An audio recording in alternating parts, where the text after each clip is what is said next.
Hello, students. I am making this announcement so that I can give you some recommendations about how you should approach Antigone. So I'm going to start by telling you how I was told I should read a play and then make some adjustments on those recommendations for you. I was told when you're going to read a play, the first thing you do is you don't read any of the front material. You don't read the introduction, you don't read the preface, you don't read the translator's notes, you just jump right into the play. Secondly, you read it in one sitting.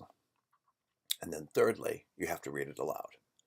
Now, the reason for those recommendations has to do with the fact that the play was meant to be experienced by someone who comes into a theater and sits down, and the play starts, and you experience the whole play from start to finish, and it's over. So that's the reason why some people would say don't read any of the front material. Now, that makes good enough sense in some circumstances, particularly if the play were, say, a contemporary American play. You wouldn't need much in the way of background information to really understand the play. The further from contemporary America that the play is, the more you might actually need the background information, because unlike a 5th century BC Athenian who walks into a theater to hear a play, you're, looking at this book and it's like, okay, I need some background information. So that recommendation about skipping the front material does not necessarily apply to when you're reading ancient Greek drama. In terms of reading it all in one sitting, that's a great idea. And if you can read it all in one sitting, by all means, I would recommend that. But we're assigning only the first quarter. What you should have is you should have the three Theban plays, and it should be the Fagles translation. And if you did get that one, we're asking you then to read up to page 77. Well, Antigone starts on page 60, so that's only 17 pages we're asking you to read. So that's only a quarter of the whole play, which runs to about 68 pages.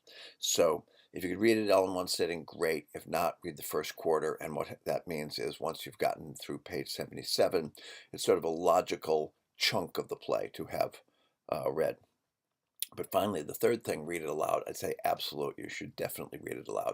And if you're in a position to be reading with a friend or a classmate and you can take parts, that could improve it even more. And the reason you want to read it aloud is because these plays were meant to be heard. Now, you're reading it in translation, so you're not going to have the exact same experience as someone who had heard it in the original Greek, but Fagles is a wonderful translator, and so by reading it aloud, you're going to get certain experiences out of that you would not get if you just read the words on the page silently. So, in terms of that background information, I'm going to give a little presentation in class on Thursday. So I'm going to give you a fair amount of material, some of which is actually coming out of the front material from this text. So one thing about these Penguin Classics is they are great value. You pay a modest enough price. This one now is up to about $10.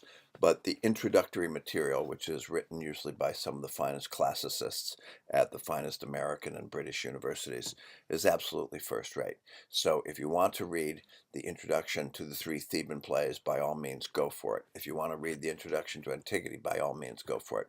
But don't feel that you need to, because I will be providing enough of that material at the start of class on Thursday so that you should have some sort of, let's call it historical and biographical material that would help you frame this this wonderful tragedy. And so I'm sure that Professor Lake has some other excellent recommendations regarding how you ought to approach this drama. But for now, I'm just going to post this as an announcement. So if you're reading the Fagles translation and the three Theban plays, page 77 takes you up to